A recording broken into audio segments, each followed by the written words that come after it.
मित्रों, रामायण काल से और महाभारत काल से जुड़े हुए साक्ष्य आपको पूरे भारतवर्ष में मिल जाएंगे।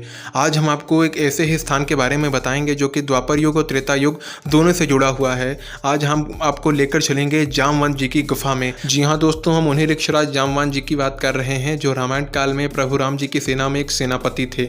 रावण के अंत के पश्चात जामवंत जी ने प्रभु राम जी से कहा था कि प्रभु, इस युद्ध में सभी को लड़ने का अवसर मिला, पर मुझे कोई ऐसा वीर नहीं मिला जो मेरे बराबर का हो, जिससे युद्ध करके मुझे संतुष्टि मिले, जिस कारण युद्ध करने की मेरी इच्छा मन में ही दबी रह गई। उस समय भगवान श्री राम ने जामवंत जी से कहा था कि तुम्हारी इच्छा मैं पूर्ण करूंगा, लेकिन यह मैं अपने कृष्ण अवतार में पूरी करूंगा, तब तक तुम मेरी प्रतीक्षा करना। इसके बाद द्वापर युग में प्रभु श्री कृष्ण के रूप में अवतार लिए।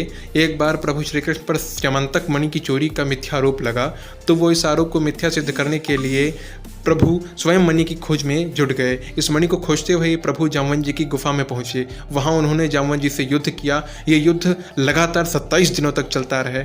इस तरह भगवान राम ने जामवंत को जो वचन त्रेता युग में दिया था वो द्वापर युग में उन्होंने पूरा किया। इसके पश्चात जब जामवंत जी ने श्री कृष्ण जी को पहचान लिया तो अपनी पुत्री जामवंती का विवाह उन्होंने श्री कृष्ण जी के साथ कर दिया और दहेज में स्यमंतक मणि भी दे दी। मित्रों, पूरे भारत में 3 ऐसी जगह हैं जिन्हें जामवंत की गुफा होने का दावा किया जाता है। हम आपको उन तीनों के बारे में बताएंगे। इनमें से पहली जो गुफा है वो मध्य प्रदेश में स्थित है। मध्य प्रदेश के खरगोन जिले में एक गांव पड़ता है जामगढ़।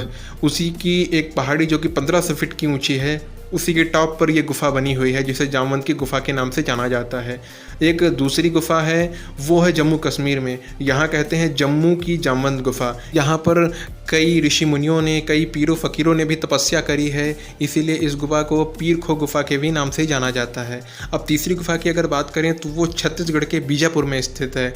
इस गुफा का नाम जो है वो है सकल नारायण गुफा। ये काफ़ी घने जंगलों में आपको देखने को मिलेगी। तो दोस्तों, आपको क्या लगता है इन तीनों गुफाओं में से वो कौन सी गुफा है जो वास्तव में जामवंत जी की गुफा थी, जहाँ पर सच में प्रभु श्री कृष्ण और माँ जामवंती का विवाह हुआ था?